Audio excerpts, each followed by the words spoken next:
So I want to talk to you about a principle that if you are new to business or new to sales, or you've been running a business a while and you're finding that your sales just aren't going as well as they used to, then this principle may be helpful to you and it might give you a little bit of motivation and inspiration.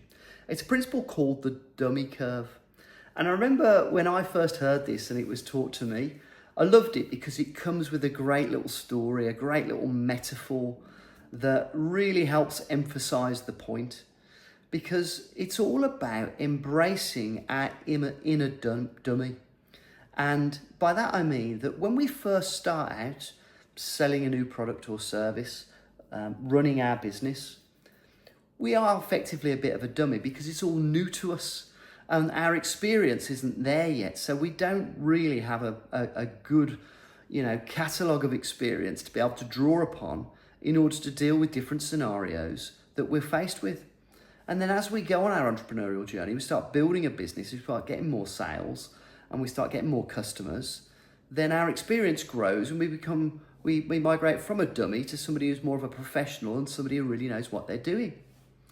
However, there's a lot of merit to being a dummy. And the story that I'm going to tell you kind of nicely illustrates that principle. So for those of you that are watching, if you're in the UK, you'll know of the hardware store, which is called B&Q, which I get is a bit like sort of a Home Depot in the States or whatever. So it's a big kind of warehouse. And young Johnny has got a job at B&Q, and it's his first day on the shop floor, and he's had very rudimentary training, and they've let him loose on the shop floor.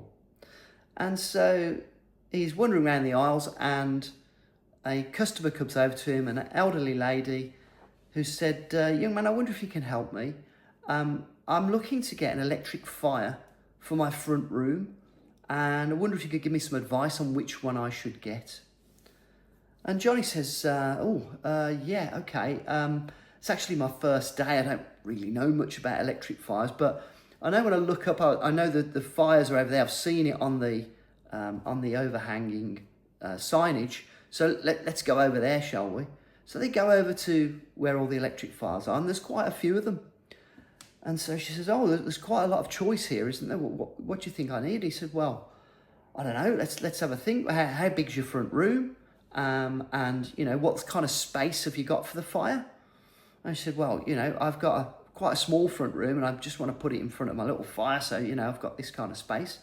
So he starts taking the fires off the shelf, the heaters and the different fires. And between them, they read the labels on the back and they figure out that there's a really good value electric heater that's on special offer that fits the bill. It's within her budget. And they decide that's probably the one that's going to be best for her. And she says, fantastic. And he said, don't worry, I'll carry it down to the checkout for you and you can pay for it there. So he takes it down to the checkout, he drops it on the conveyor belt and then goes back and leaves the lady to pay for it. So the lady pays for the heater and then says to the checkout assistant, I wonder, could I speak to the manager, please? And the checkout assistant calls the manager. The manager comes over and he says, how can I help you? She says, you see that young man over there? He said, oh yeah, Johnny, it's his first day. She said, he's the best customer service I have ever had in a shop.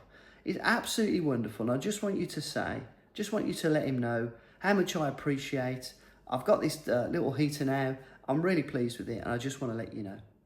And the manager thinks, fantastic, I've got myself a superstar. It's his first day and he's got this fantastic sale in already and it seems like he's brilliant. So at the end of the day, he pulls Johnny over. He says, Johnny, had some really good feedback from you today, from the customers. I think you're, a really good salesperson in the making. So what we're going to do for the next 2 weeks, I'm sending you on every sales course that we've got and you're going to become the absolute best salesperson. And we'll get you all trained up and I'm really looking forward to seeing how you get on. So sure enough, the next 2 weeks, Johnny goes off and gets himself some information. He learns about every single product in the store, the pros, the cons, the pricing strategy, the offers, the deals. And when he comes back, he's absolutely filled full of knowledge. There's nothing you can tell him about the products and services in B&Q. He is feeling like a professional. So he's back on the shop floor, and a guy comes in, spots Johnny and says, Johnny, excuse me, young man. Didn't know his name. Excuse me, young man. Although he might have had a badge on, so he could have called him Johnny. I wonder if you could help me. I need a power drill. I've got to hang up some shelves. I need a power drill that can go through a brick wall so that I can put my shelves up. And Johnny says, sir, no problem. I know exactly what you need. Come with me. Takes him over to the power drills, reaches right up, takes one off the shelf, and he goes, there you go. That's the one you need. And the guy goes, right, okay, thank you. Johnny goes, no problem. And off he goes. And the guy looks at the power drill and he looks at the other stuff on the shelf and thinks, I think I'll have a think about it. It might have been a bit of agenda giving me that one.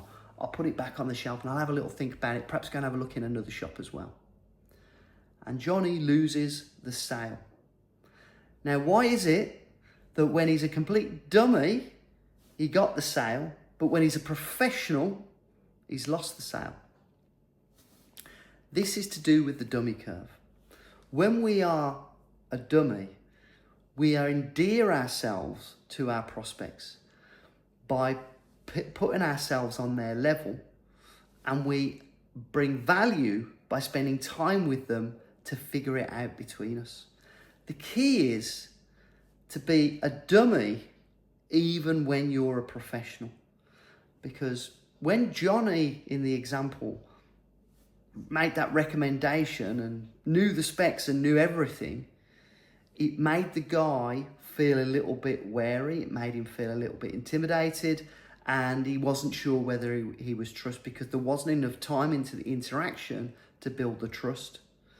But when Johnny was a dummy, he built the trust because they went through it together. So the goal is to be a professional, to know your stuff, but remember to be a dummy. Because sometimes when we're a professional, we can be a bit intimidating. We can come across as salesy, as too slick.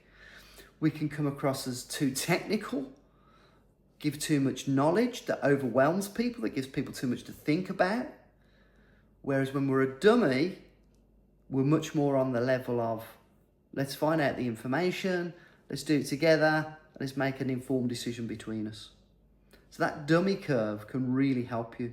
And I'll never forget, years ago in the Blam Partnership Program, there was a guy who was a professional salesperson, and he joined the Blam Partnership Program, and I talked to him about the dummy curve, and he said, you know what, you're absolutely right. I remember when I had my first sales job, and I used to tell people I was new to the job because that helped build the relationship and, you know, get that empathy from them to go easy on him. And he ended up being new to the job for 12 months in terms of the way he told his story. Because saying that you're new to job, admitting that you're a dummy, can be a great sales tactic and a great way of endearing yourself to your prospect. In the Blam Partnership Program, because each Blam partner has got a team of professionals behind them, that means that even though they may be a dummy right at the very beginning, the actual delivery of the products and the services is done by absolute professionals. So you can be a dummy without being a dummy about what you sell, and endear yourself to your prospect, and it can help you close the deals. So if you're in the position where you're wondering why you're not making the sales you used to when you were a dummy, maybe that story can help. Maybe now you're overselling, maybe now you're being over technical, or maybe you're just being too presumptive. The dummy curve is a great example of how to conduct your sales operation. Hope that's been helpful. Please like and subscribe if you like stuff like this. Tell me more if you want to be finding out about other things to do with the entrepreneurial journey that you're on, or more about the Blam Partnership Program. You can find that in the chat below. I'm Grant Stain, I'm the CEO here at Blam. I hope you've enjoyed it, and I look forward to sharing more insights with you on coming videos.